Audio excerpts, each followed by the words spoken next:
Hello students, myself Sarode Nita Panduranga, Department of Environmental Science, TC College Baramati. Our paper code is 2402. Our paper title is Environmental Pollution and Control Second. That is the second same paper. Our first unit is air pollution. In previous lecture, we study the definition of air pollution or introduction to the air pollution. First of all, we take summary of our previous lecture, that is the introduction. Mainly air pollution is a mixture of solid particles and gases in the air. Air pollution म्हणजे काय तर solid particles जे mixture आहे आणि जे काही pollutant or harmful gases present आहेत air पोल्युशनमध्ये त्याला आपण एअर पोल्युशन म्हणतो. Mainly contamination of air by introducing foreign particles into the air and that disturb the chemical and physical and biological properties of the air is called as the air pollution. आणि example काय आहेत air पोल्युटन्सचे तर कशामुळे होतं car emission, chemicals from factories, dust, pollen grains, suspended particles, etc. This image is showing the image of showing the air pollution from various factories and vehicles. Then we see sources of air pollution, that are natural sources and anthropogenic sources. That is natural sources are organic carbon compounds from plants, sea salts, suspended soils and dust, etc. Then we see anthropogenic sources. The anthropogenic means man-made, that is including vehicular emission, industrial emission, etc. Then mobile sources such as the car, buses, planes, trucks and trains. Then we see stationary sources such as the power plant, oil refineries, industrial facilities and factories. Then we see area sources such as agriculture areas, cities and wood burning fireplaces. This is the image showing the sources of air pollution. This we see in the previous lecture. Then pollutants are elements or molecules and particles involved in the pollution. म्हणजे असा पोल्युटंट्स म्हणजे असा substance जो pollution cause करतो किंवा pollution cause करण्यामागे involved असतो त्याला आपण पोल्युटंट्स म्हणतो. त्याचे दोन प्रकार पडतात, प्रायमरी पोल्युटंट्स आणि सेकंडरी पोल्युटंट. प्रायमरी पोल्युटंट म्हणजे जे डायरेक्टली इमिट होतात आणि सेकंडरी पोल्युटंट म्हणजे ते रिॲक्शन होऊन फॉर्म होतात, त्यांना आपण सेकंडरी पोल्युटंट म्हणतो. नंतर आपण बघितलं क्रायटेरिया एअर पोल्युटंट, हे आपण प्रिव्हियस लेक्चरमध्ये बघितलेलं आहे. नंतर sampling and monitoring of air पोल्युटंटचं सॅम्पलिंग कसं करतात ते आपण प्रिव्हियस लेक्चरमध्ये बघितलं.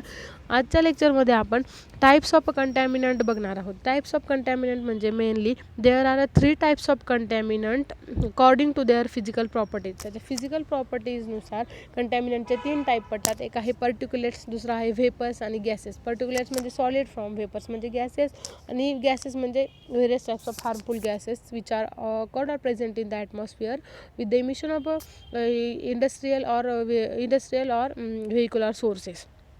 हे आहेत कंटॅमिनंट्सचे टाईप.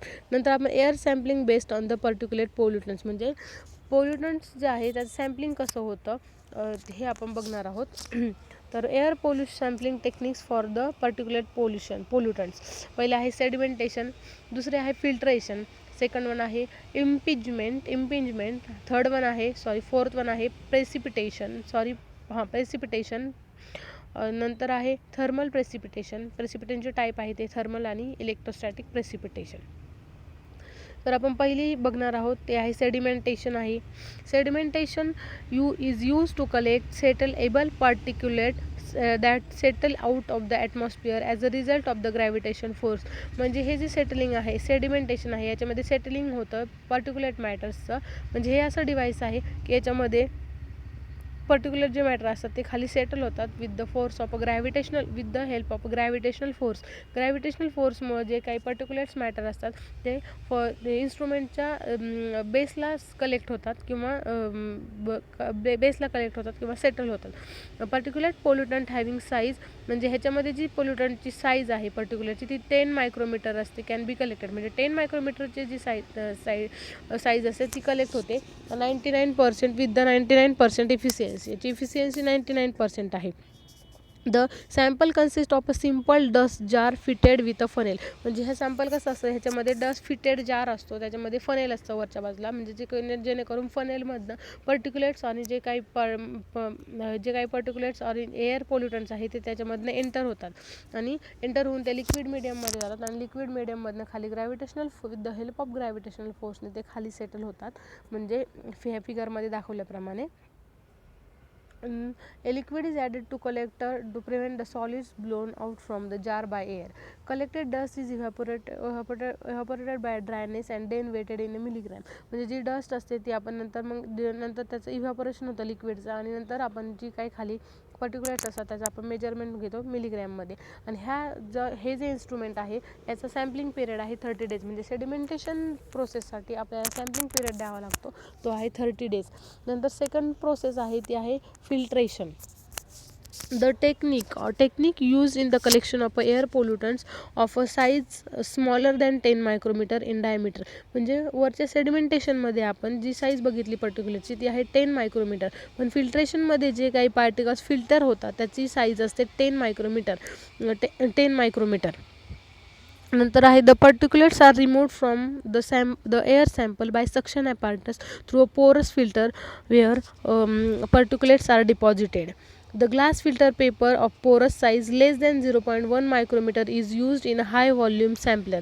म्हणजे जो लेस दॅन साईज त्याचे काय असते 0.1 मायक्रोमीटर साईजचा किंवा त्याच्यापेक्षा पण लहान पोरस साईजचा फिल्टर पेपर म्हणजे ग्लास फिल्टर पेपर ह्या फिल्ट्रेशन डिव्हाइसमध्ये सिच्युएट केलेला असतो आणि त्याच्यामधनं जे वरनं सॅम्पल किंवा हेअर सॅम्पल आहे ते पास होतं आणि एका बाजूला क्लीन एअर निघते आणि ही म्हणजे ह्याच्यामध्ये आहे वरनं आपण फीड करायची एअर सॅम्पल आणि खाली जे येतात ते फिल्ट्रेट येतात आणि जे काही पर्टिक्युलेट मॅटर असतात किंवा जे काही पर्टिक्युलेट्स असतात ते ग्लास फिल्टर पेपरच्या वरच्या साईडला म्हणजे जी अप्पर साईड आहे त्याला कलेक्ट होतात.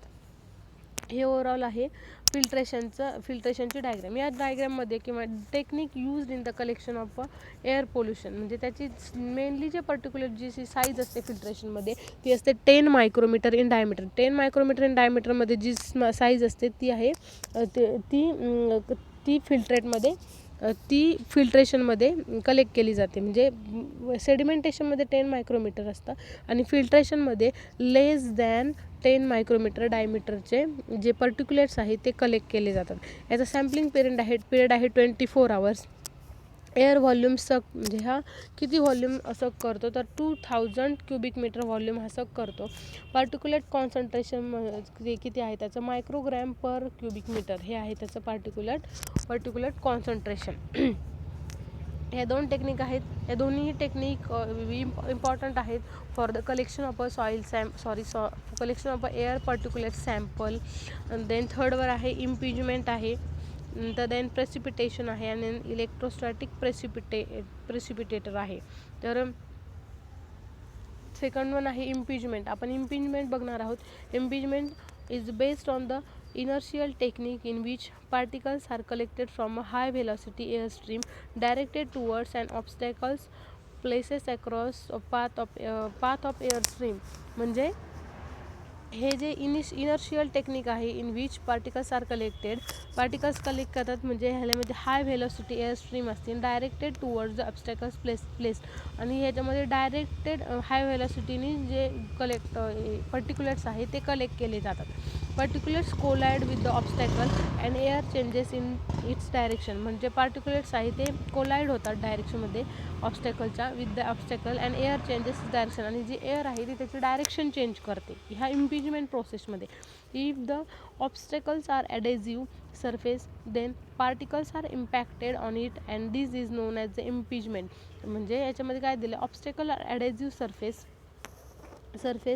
then particles are impacted on it and this is known as the impingement. याला आपण impingement म्हणतो.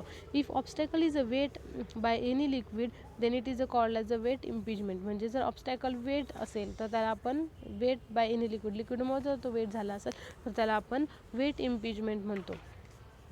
नंतर थर्ड वन आहे प्रेसिपिटेशनचे आपण दोन टाईप बघितले होते. ते आहे फर्स्ट वन आहे थर्मल प्रेसिपिटेशन आहे आणि नंतर आहे इलेक्ट्रोस्टॅटिक प्रेसिपिटेशन आहे. थर्मल प्रेसिपिटेशनमध्ये आपण Thermal precipitation is based on the principle that the particles move towards the lower temperature region when subjected to a strong temperature gradient.